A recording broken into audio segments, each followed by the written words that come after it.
I think the next step once you've decided kind of what's on the canvas is what's going to be standard and what's going to be optional. And this is a critical choice. And there was a time when you didn't have number one to think about, which was technology that will delight or satisfy 80% and turn off only 5% of the market. We have those products now with home technology. That wasn't the story 20 years ago or 35 years ago when I started working in this space. We had a lot of things that didn't work. But there are products that work and that have been widely promoted, and folks are either expecting it or they're happy to have it. And those that aren't aware of it just are happy to have the convenience and functionality once it's delivered to them. So those things need to be part of the standard, I would argue. The other thing that needs to be part of the standard is the enabling platforms, which is networking. And I think we all know you need, network infrastructure that's better than the vanilla wireless network that you're getting from your cable service provider, that you need to figure out a way to get. And you've worked with Legrand and the Luxol family of products, but that's just a critical enabling technology for so much of the functionality that you're going to put in that home on a standard and optional basis, and that the system can grow on. And I think the other thing is the power distribution, high quality power distribution, and then a control network that's got the ability to grow to hold a set of applications that are part of your standard, but can also be expanded to deliver optional features. So that should be considered in the standard package. And I'm going to say on, number 3 here, running conduit and just having dark fiber of cable infrastructure, I don't think is sufficient, because you've got to show the buyer with your standard a little bit of that active functionality and benefit for them to appreciate the technology that is going in on a standard basis. And also it sets you up for the option sales where they can expand that functionality or play with other feature sets. This is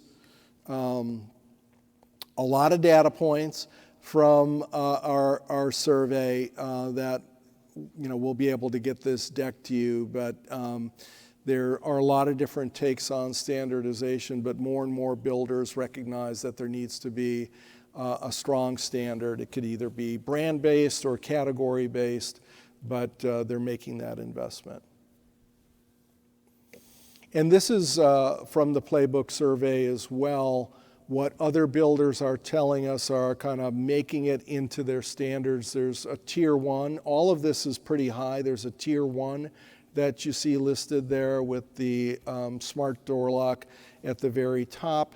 Structured wiring speaks to what we were talking about in terms of an enabling platform.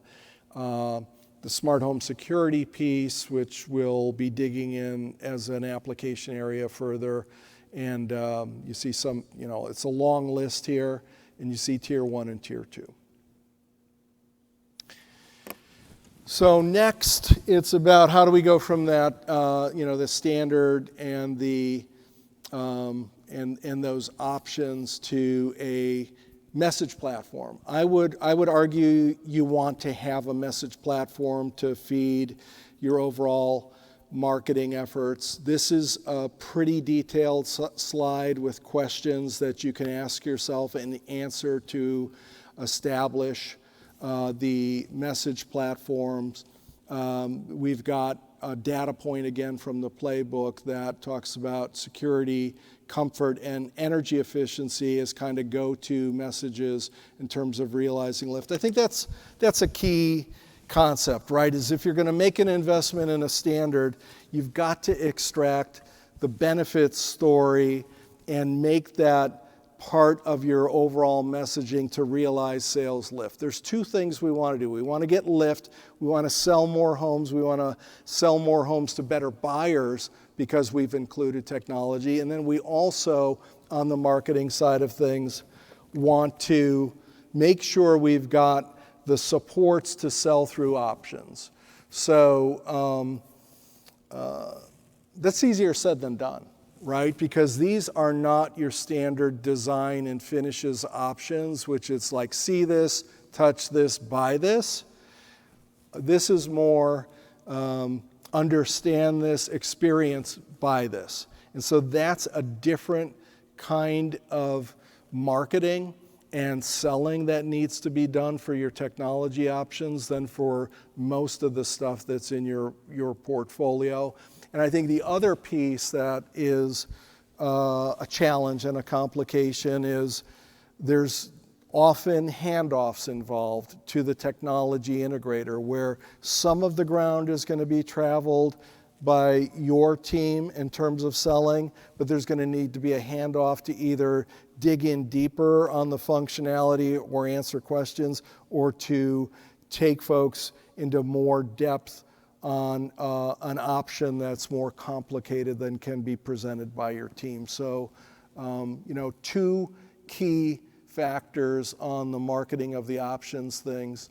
One is that understanding, explaining the functionality, and in some cases using demos for folks to experience it, which isn't necessarily required on other options. And then it is the handoffs with the trade integrator as well.